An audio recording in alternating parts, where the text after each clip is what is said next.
Out front next, extraterrestrials among us. The secret U.S. government effort to hunt for UFOs exposed. And tonight out front, the man who led the classified program. Let's go out front. Unidentified flying objects and extraterrestrials. The secret Pentagon program is a secret no more. And the man who headed that effort to find them is out front. Tens of millions of dollars spent on investigating UFOs. Well, this is for real. And the man who headed the top secret government program is going to tell you all about it. He is my guest. New tonight, the Pentagon's secret search for UFOs. For the first time, the Defense Department acknowledging a mysterious program dedicated to investigating UFO sightings. Now, this started more than a decade ago. $22 million price tag was secretly funded using so-called black money. The agency investigating possible alien encounters like this one. This is taken by U.S. Navy fighter jet. It's an unknown object about the size of a commercial jet, apparently hovering about 50 feet above the water. The pilot on board that jet saying as he flew closer, the object peeled away, accelerating like nothing he's ever seen. Again, that was a U.S. Navy fighter jet and pilot's point of view. Out front now, the former Pentagon military official who ran the covert government program up until this last November, Luis Elizondo.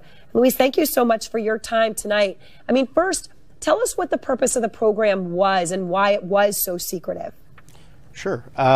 The purpose of the program, Advanced Aerospace Threat Identification Program, was really designed to do just that. From a national security perspective, identify those things that we see, whether we see them electro-optically, we see them with radar, we see them as eyewitness reports, through a myriad of different ways and avenues that we receive the information, and try to ascertain and determine if that information is a potential threat to national security, in a nutshell.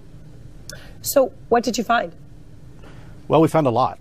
I think it's probably been a little bit mischaracterized in some of the social media you see and what people put out, because a lot of times when we don't have a lot of information, we tend to fill in those gaps with what we think is logical.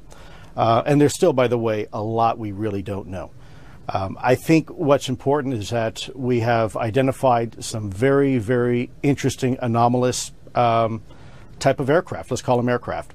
Things that don't have any obvious flight surfaces, any obvious forms of propulsion, and maneuvering in ways that include extreme maneuverability beyond, I would submit, the healthy G-forces of a human or anything biological, hypersonic velocities, low observability, positive lift, again, seemingly in defying the laws of aerodynamics.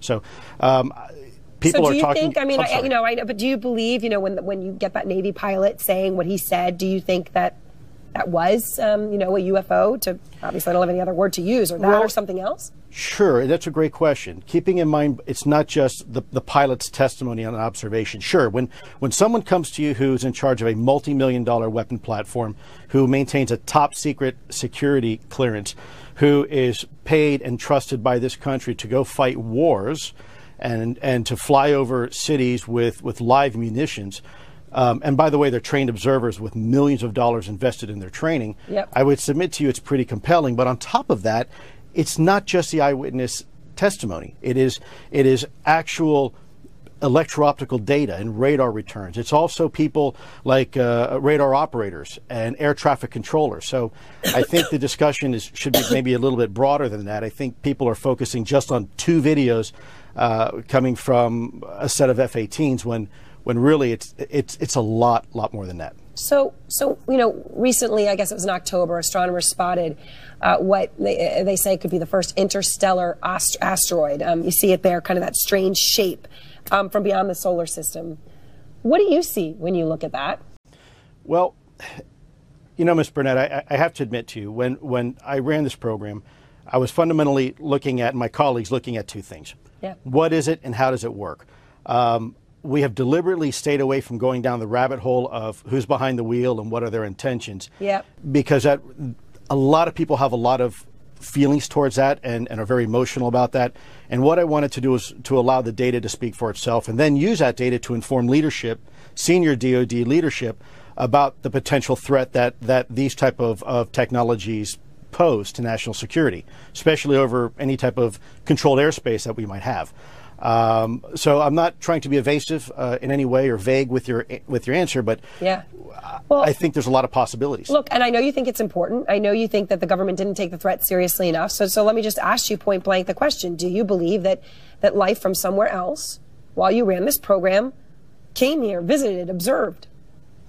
I will tell you unequivocally that through the observation, scientific methodologies that were applied to look at this phenomena, that these aircraft, we'll call them aircraft, are displaying characteristics that are not currently within the U.S. inventory, nor in any foreign inventory that we are aware of. So I know you're being clear, but I mean, the answer is yes. I can't speak on behalf of the government. Obviously, I'm not in the U.S. government anymore. My personal belief is that there is very compelling evidence that we may not be alone, whatever that means. All right. Well, Luis, I appreciate your time. Thank you so very much. And by the way, your eye doesn't look too bad. Oh, well, it does anyway, but okay. Thank you. Yes, ma'am. And next, an update on